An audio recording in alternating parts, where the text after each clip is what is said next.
मेरे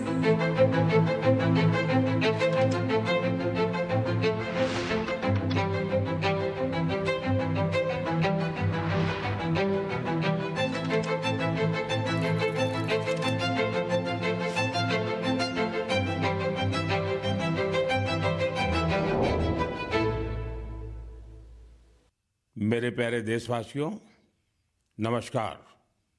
साल 2026 का यह पहला मन की बात है। कल 26 जनवरी को हम सभी गणतंत्र दिवस का पर्व मनाएंगे। इसी दिन हमारा संविधान लागू हुआ था। 26 जनवरी का ये दिन हमें अपने संविधान निर्माताओं को नमन करने का अवसर देता है। आज 25 जनवरी का दिन भी बहुत अहम है। आज नेशनल वोटर्स डे है, मतदाता दिवस है। मतदाता ही लोकतंत्र की आत्मा होता है। साथियों, आमतौर पर जब कोई 18 साल का हो जाता है, मतदाता बन जाता है, तो उसे जीवन का एक सामान्य पड़ाव समझा जाता है। लेकिन दरअसल ये अवसर किसी भी भारतीय के जीवन का बहुत बड़ा माइलस्टोन होता है। इसलिए बहुत जरूरी है कि हम देश में वोटर बनने का, मतदाता बनने का उत्सव मनाएं। जैसे हम जन्मदिन पर शुभकामनाएं देते हैं और उसे सेलिब्रेट करते हैं, ठीक वैसे ही जब भी कोई युवा पहली बार मतदाता बने तो पूरा मोहल्ला, गांव या फिर शहर एकजुट होकर उसका अभिनंदन करें और मिठाइयां बांटी जाए। इससे लोगों में वोटिंग के प्रति जागरूकता बढ़ेगी। इसके साथ ही यह भावना और सशक्त होगी कि एक वोटर होना कितना मायने रखता है। साथियों, देश में जो भी लोग चुनावी प्रक्रिया से जुड़े रहते हैं, जो हमारे लोकतंत्र को जीवंत बनाए रखने के लिए जमीनी स्तर पर काम करते हैं, मैं उन सभी की बहुत सराहना करना चाहूंगा। आज मतदाता दिवस पर मैं अपने युवा साथियों से फिर आग्रह करूंगा कि वे 18 साल का होने पर वोटर के रूप में खुद को जरूर रजिस्टर करें। संविधान ने हर नागरिक से जिस कर्तव्य भावना के पालन की अपेक्षा रखी है, इससे वो अपेक्षा भी पूरी होगी और भारत का लोकतंत्र भी मजबूत होगा। मेरे प्यारे देशवासियों, इन दिनों मैं सोशल मीडिया पर एक इंटरेस्टिंग ट्रेंड देख रहा हूं। लोग साल 2016 की अपनी यादों को फिर से ताजा कर रहे हैं। उसी भावना के साथ आज मैं भी आपके साथ अपनी एक मेमोरी को शेयर करना चाहता हूं। 10 साल पहले जनवरी 2016 में हमने एक एम्बिशियस जर्नी की शुरुआत की थी। तब हमें इस बात का एहसास था कि भले ही एक छोटा क्यों न हो, लेकिन ये युवा पीढ़ी के लिए, देश के फ्यूचर के लिए काफी अहम है। तब कुछ लोग ये समझ ही नहीं पाए थे कि आखिर है क्या। साथियों, मैं जिस जर्नी की बात कर रहा हूं वह है स्टार्टअप इंडिया की जर्नी। इस अद्भुत जर्नी के हीरो हमारे युवा साथी हैं। अपने कंफर्ट जोन से बाहर निकलकर उन्होंने जो इनोवेशन किए वो इतिहास में दर्ज हो रहे हैं। साथियों, भारत में आज दुनिया का तीसरा सबसे बड़ा स्टार्टअप इकोसिस्टम बन चुका है। ये स्टार्टअप्स लीग से हटके हैं। आज वे ऐसे सेक्टर्स में काम कर रहे हैं जिनके बारे में 10 साल पहले तक कल्पना भी नहीं की जा सकती थी। AI, space, nuclear energy, semiconductors, mobility, green hydrogen, biotechnology, आप नाम लीजिए और कोई ना कोई भारतीय स्टार्टअप उस सेक्टर में काम करते हुए दिख जाएगा। मैं अपने उन सभी युवा साथियों को सैल्यूट करता हूं जो किसी न किसी स्टार्टअप से जुड़े हैं या फिर अपना स्टार्टअप शुरू करना चाहते हैं। साथियों, आज मन की बात के माध्यम से मैं देशवासियों, विशेषकर इंडस्ट्री और स्टार्टअप से जुड़े युवाओं से एक आग्रह जरूर करना चाहता हूं। भारत की इकोनॉमी तेजी से आगे बढ़ रही है।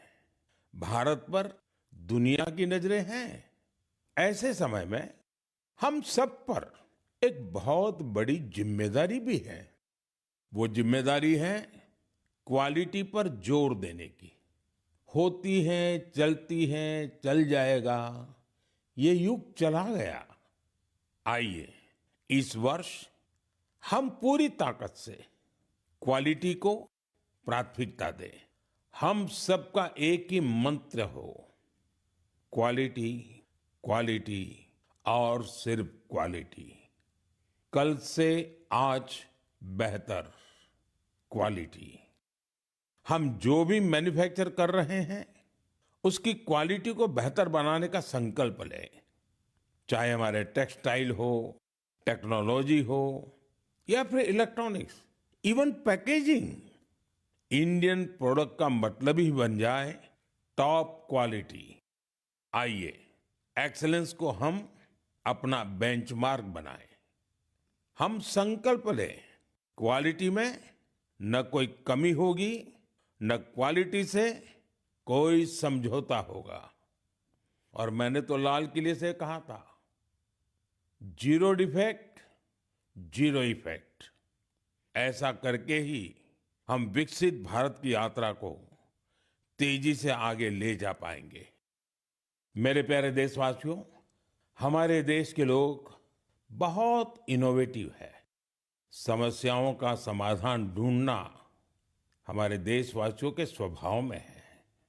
कुछ लोग ये काम स्टार्टअप्स के जरिए करते हैं, तो कुछ लोग समाज की सामूहिक शक्ति से रास्ता निकालने का प्रयास करते हैं। ऐसा ही एक प्रयास उत्तर प्रदेश के आजमगढ़ में सामने आया है। यहां से होकर गुजरने वाली तमसा नदी को लोगों ने नया जीवन दिया है।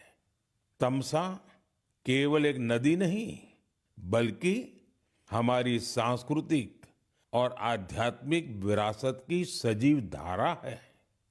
अयोध्या से निकलकर गंगा में समाहित होने वाली यह नदी कभी इस क्षेत्र के लोगों के जनजीवन की धुरी हुआ करती थी, लेकिन प्रदूषण की वजह से इसकी अविरल धारा में रुकावट आने लगी थी।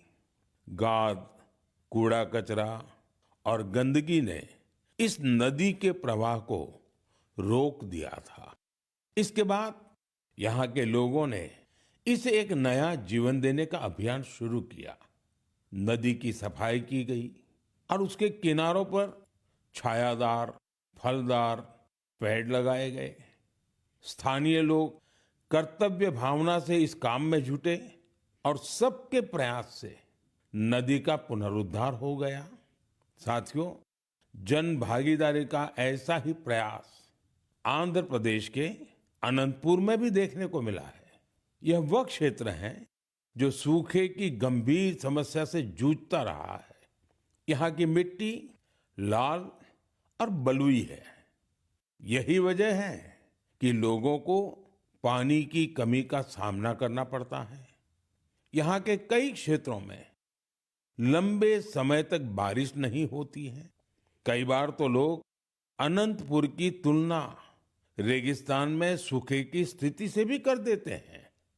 साथियों, इस समस्या के समाधान के लिए स्थानीय लोगों ने जलाशयों को साफ करने का संकल्प लिया। फिर प्रशासन के सहयोग से यहाँ अनंत नीरू संरक्षणम प्रोजेक्ट, इसकी शुरुआत हुई।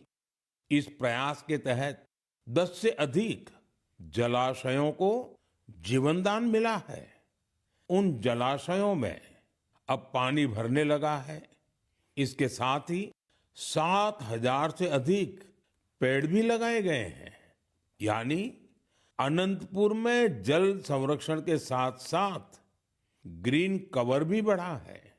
यहाँ बच्चे अब तैराकी का आनंद भी ले सकते हैं। एक प्रकार से कहें तो यहाँ का पूरा इकोसिस्टम फिर से निखर उठा है। साथियों, आजमगढ़ हो, अनंतपुर हो या फिर देश की कोई और जगह, ये देखकर खुशी होती है कि लोग एकजुट होकर कर्तव्य भाव से बड़े संकल्प सिद्ध कर रहे हैं। जन भागीदारी और सामूहिकता की यही भावना हमारे देश की सबसे बड़ी ताकत है। मेरे प्यारे देशवासियों, हमारे देश में भजन और कीर्तन सदियों से हमारी संस्कृति की आत्मा रहे हैं। हमने मंदिरों में भजन सुने हैं, कथा सुनते वक्त सुने हैं और हर दौर ने भक्ति को अपने समय के हिसाब से जिया है। आज की पीढ़ी भी कुछ नए कमाल कर रही है। आज के युवाओं ने भक्ति को अपने अनुभव और अपनी जीवन शैली में ढाल दिया है। इसी सोच से एक नया सांस्कृतिक चलन उभर कर सामने आया है। आपने सोशल मीडिया पर ऐसे वीडियो जरूर देखे होंगे। देश के अलग अलग शहरों में बड़ी संख्या में युवा इकट्ठा हो रहे हैं। मंच सजा होता है, रोशनी होती है, संगीत होता है, पूरा तामझाम होता है और माहौल किसी कॉन्सर्ट से जरा भी कम नहीं होता है। ऐसा ही लग रहा है कि जैसे कोई बहुत बड़ा कॉन्सर्ट हो रहा है। लेकिन वहां जो गाया जा रहा होता है वो पूरी तन्मयता के साथ, पूरी लगन के साथ, पूरे लय के साथ, भजन की गूंज। इस चलन को आज भजन क्लबिंग कहा जा रहा है और यह खास तौर पर जैन जी के बीच तेजी से लोकप्रिय हो रहा है। यह देखकर अच्छा लगता है कि इन आयोजनों में भजन की गरिमा और शुचिता का पूरा ध्यान रखा जाता है। भक्ति को हल्केपन में नहीं लिया जाता। न शब्दों की मर्यादा टूटती है और न ही भाव की। मंच आधुनिक हो सकता है, संगीत की प्रस्तुति अलग हो सकती है, लेकिन मूल भावना वही रहती है। आध्यात्म का एक निरंतर प्रवाह वहां अनुभव होता है। मेरे प्यारे देशवासियों, आज हमारी संस्कृति और त्योहार दुनिया भर में अपनी पहचान बना रहे हैं। दुनिया के हर कोने में भारत के त्योहार बड़े उत्साह और उल्लास के साथ मनाए जाते हैं। हर तरह की कल्चरल वाइब्रेंसी को बनाए रखने में हमारे भारतवंशी भाई बहनों का अहम योगदान है। वो जहां भी हैं वहां अपनी संस्कृति की मूल भावना को संरक्षित कर और उसे आगे बढ़ा रहे हैं। इसको लेकर मलेशिया में भी हमारा भारतीय समुदाय बहुत सराहनीय कार्य कर रहा है। आपको यह जानकर सुखद आश्चर्य होगा कि मलेशिया में 500 से ज्यादा तमिल स्कूल है। इनमें तमिल भाषा की पढ़ाई के साथ ही अन्य विषयों को भी तमिल में पढ़ाया जाता है। इसके अलावा यहाँ तेलुगु और पंजाबी सहित अन्य भारतीय भाषाओं पर भी बहुत फोकस रहता है। साथियों, भारत और मलेशिया के बीच ऐतिहासिक और सांस्कृतिक संबंधों को मजबूत करने में एक सोसाइटी की बड़ी भूमिका है। इसका नाम है मलेशिया इंडिया हेरिटेज सोसाइटी। अलग अलग कार्यक्रमों के साथ ही यह संस्था एक हेरिटेज वॉक का भी आयोजन करती है। इसमें दोनों देशों को आपस में जोड़ने वाले सांस्कृतिक स्थलों को कवर किया जाता है। पिछले महीने मलेशिया में लाल पाड़ साड़ी आइकॉनिक वॉक इसका आयोजन किया गया। इस साड़ी का बंगाल की हमारी संस्कृति से विशेष नाता रहा है। इस कार्यक्रम में सबसे अधिक संख्या में इस साड़ी को पहनने का रिकॉर्ड बना, जिसे मलेशियन बुक ऑफ रिकॉर्ड्स में दर्ज किया गया। इस मौके पर ओडिसी डांस और बाउल म्यूजिक ने तो लोगों का दिल जीत लिया। मैं कह सकता हूं, साया बरबांगा देंगान डियास्पोरा इंडिया दी मलेशिया, मेरे का मंबावा इंडिया दान मलेशिया, सेमाकिन टापा। मलेशिया के हमारे भारतवंशियों को मेरी बहुत बहुत शुभकामनाएं। मेरे प्यारे देशवासियों, हम भारत के किसी भी हिस्से में चले जाएं, वहां हमें कुछ न कुछ असाधारण, अभूतपूर्व होते हुए जरूर दिख जाता है। कई बार मीडिया की चकाचौंध में ये बातें जगह नहीं बना पाती, लेकिन इनसे पता चलता है कि हमारे समाज की असली शक्ति क्या है। इनसे हमारे उन वैल्यू सिस्टम्स की भी झलक मिलती है जिनमें एकजुटता की भावना सर्वोपरि है। गुजरात में बेचरा जी के चंदन की गांव की परंपरा अपने आप में अनूठी है।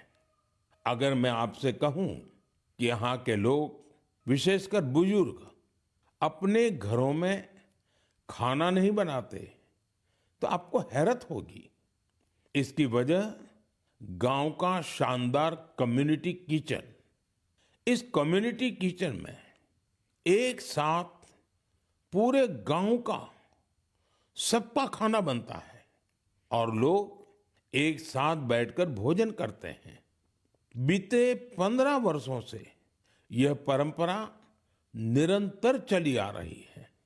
इतना ही नहीं, यदि कोई व्यक्ति बीमार है तो उसके लिए टिफिन सर्विस भी उपलब्ध है, यानी होम डिलीवरी का भी पूरा इंतजाम है।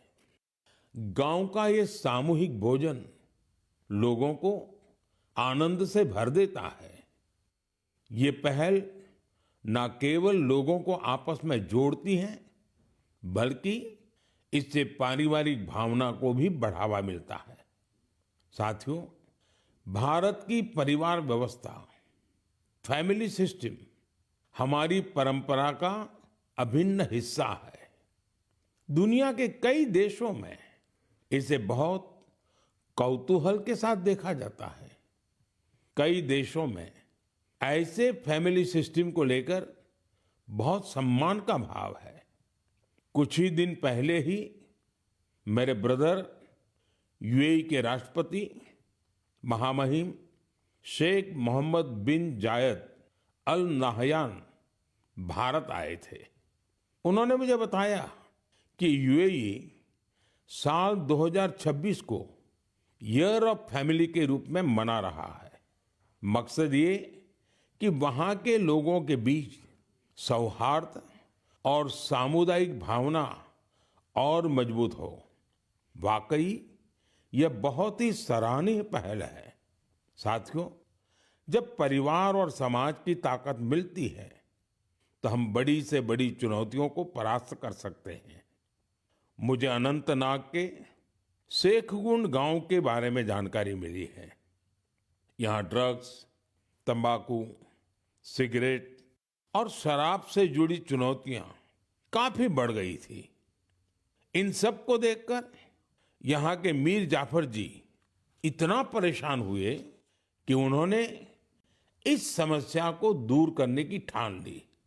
उन्होंने गांव के युवाओं से लेकर बुजुर्गों तक सभी को एकजुट किया।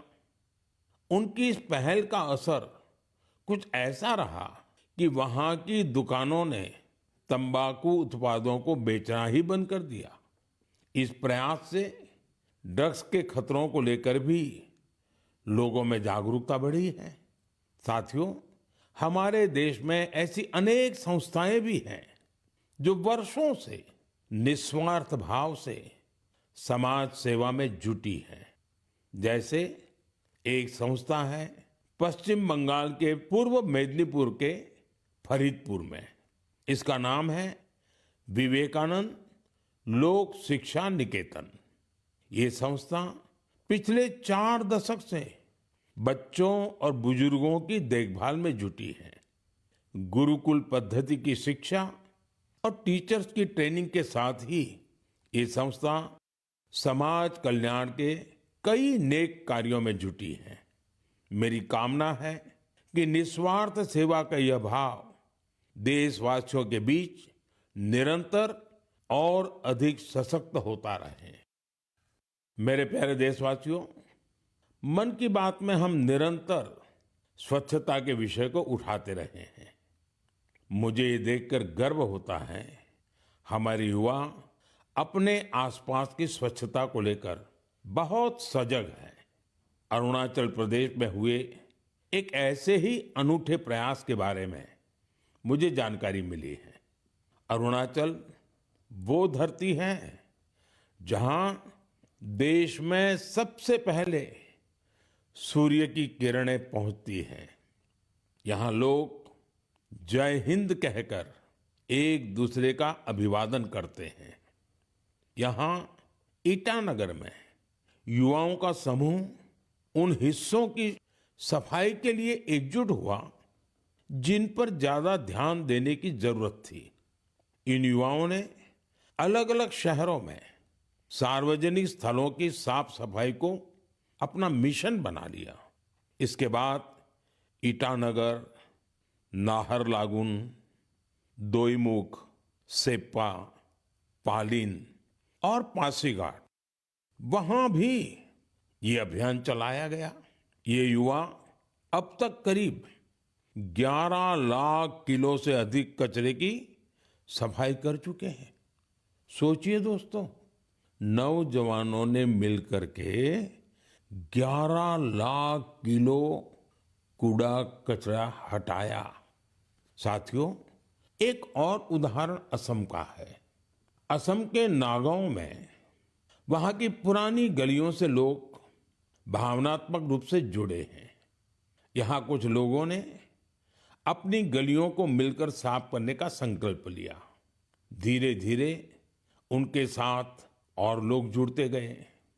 इस तरह एक ऐसी टीम तैयार हो गई जिसने गलियों से बहुत सारा कचरा हटा दिया।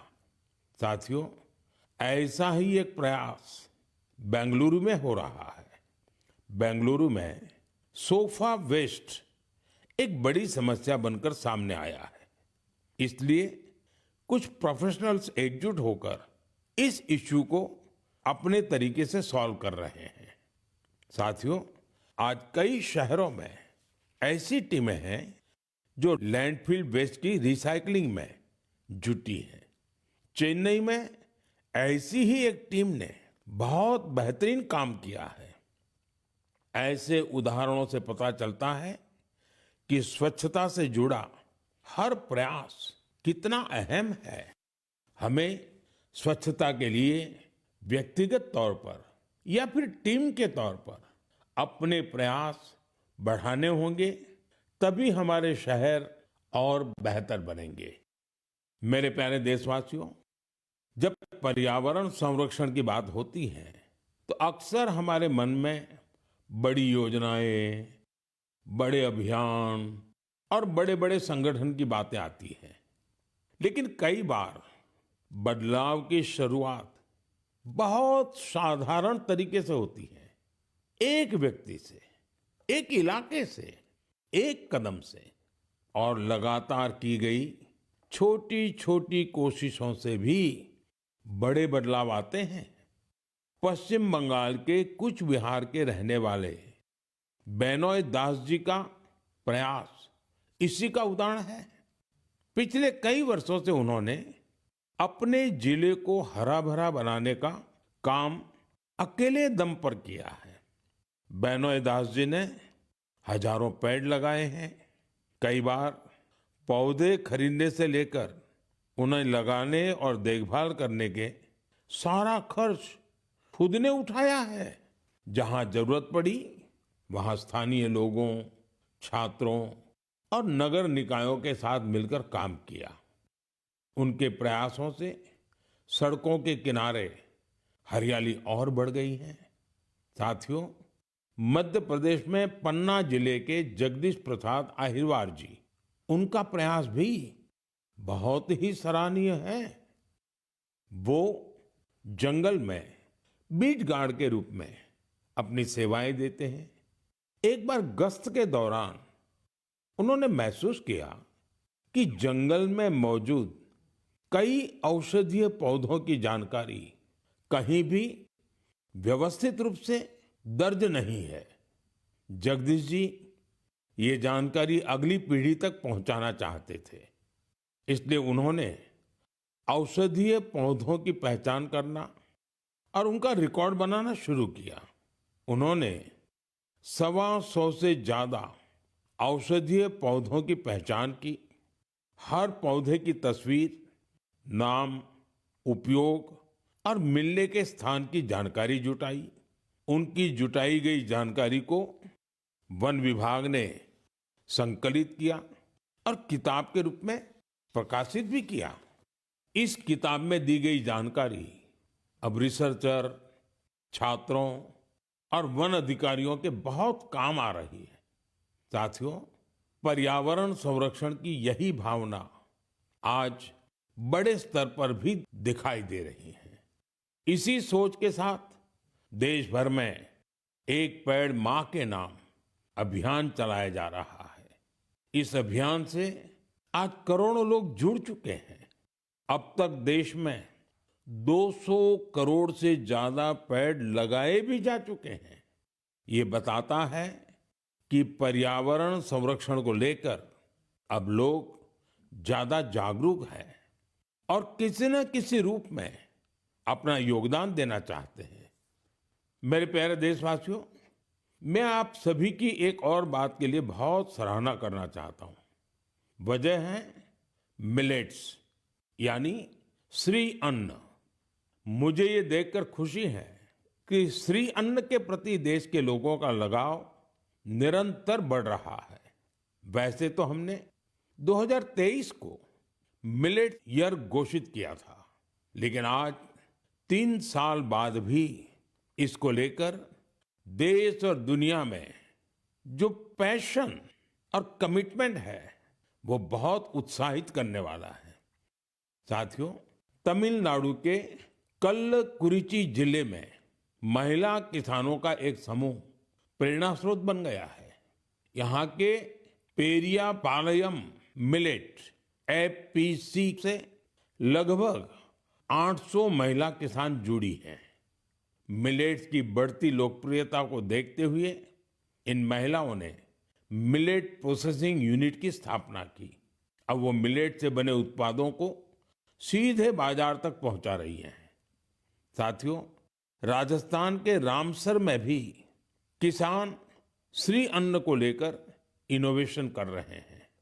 यहाँ के Ramsar organic farmer producer company से 900 से अधिक किसान जुड़े हैं। ये किसान मुख्य रूप से बाजरे की खेती करते हैं। यहाँ बाजरे को प्रोसेस करके रेडी टू ईट लड्डू तैयार किया जाता है। इसकी बाजार में बड़ी मांग है। इतना ही नहीं साथियों, मुझे तो ये जानकर खुशी होती है आजकल कई मंदिर ऐसे हैं जो अपने प्रसाद में सिर्फ मिलेट्स का उपयोग करते हैं। मैं उन मंदिर के सभी व्यवस्थापकों का हृदय से अभिनंदन करता हूं उनकी इस पहल के लिए। साथियों, मिलेट्स श्री अन्न से अन्नदाताओं की कमाई बढ़ने के साथ ही लोगों की हेल्थ में भी सुधार की गारंटी बनता जा रहा है। मिलेट्स पोषण से भरपूर होते हैं, सुपर फूड होते हैं। हमारे देश में सर्दियों का मौसम तो खान पान के लिए बहुत ही अच्छा माना जाता है।